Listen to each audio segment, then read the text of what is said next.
కంచ గచ్చిబౌలి భూముల విషయంలో political heat రోజు రోజుకు పెరుగుతూనే ఉంది. ప్రభుత్వ తీరుపై కేటీఆర్ మరోసారి విమర్శలు చేస్తే కౌంటర్ ఇచ్చారు మంత్రి శ్రీధర్ బాబు. మేము స్పష్టంగా ఆరోపిస్తా ఉన్నాం. మొన్న జరిగింది సెంట్రల్ యూనివర్సిటీ భూముల్లో కంచె గచ్చిబౌలిలో భారతదేశంలోనే అతిపెద్ద ఫ్రాడ్ ఎట్లా అంటే నేను ఒకటే మాటలు చెప్తా. మీకు ఉన్న సంపద కంటే ఎక్కువ ఉన్నట్టు చూపెట్టి బ్యాంకులను మార్కెట్లను మోసం చేసి ఇవాళ డబ్బులు తెస్తే ఫ్రాడా కాదా? మీకు అధికారం లేని భూమి అంటే మీది కాని భూమిని నాది అని చెప్పి మీరు తనఖా పెడితే అది తప్పా కాదా? ఇది ఫ్రాడా కాదా?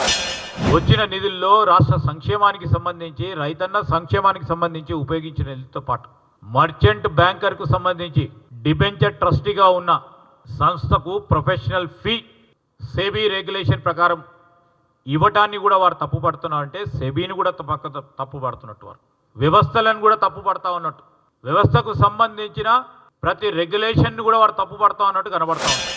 10,000 కోట్ల రుణానికి 170 కోట్ల కమిషన్ ఇస్తారా ఎవడన్నా ప్రపంచంలో బ్రోకర్? అంటే 1.7% బ్రోకరేజ్ 1.7%.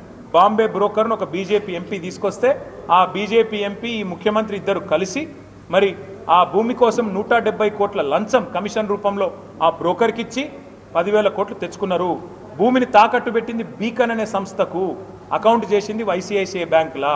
నేనేమంటున్నా అంటే మేము భూమిలో అమ్మినామంటే మేము అమ్మింది టీఎస్ఐఎస్సి ద్వారా, మాకు బ్రోకర్లను పెట్టలే, ఎవరికి కమిషన్ ఇయ్యలే.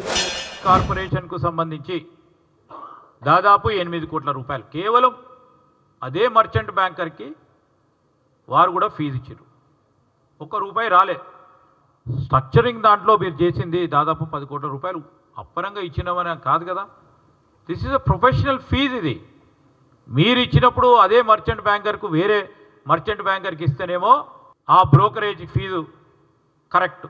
ఈరోజు 10,000 కోట్ల రూపాయల వరకు ప్రజా సంక్షేమాన్ని గురించి ఖర్చు పెట్టాలని, రూపాయి తిరిగి ప్రజలకు చెందాలనే ఆలోచనతోనే అదే బ్రోకరేజ్ ఫీ ప్రొఫెషనల్ ఫీజు ఇస్తే ఎటు పోయినాయని మాట్లాడటం సరికాదు. ఇది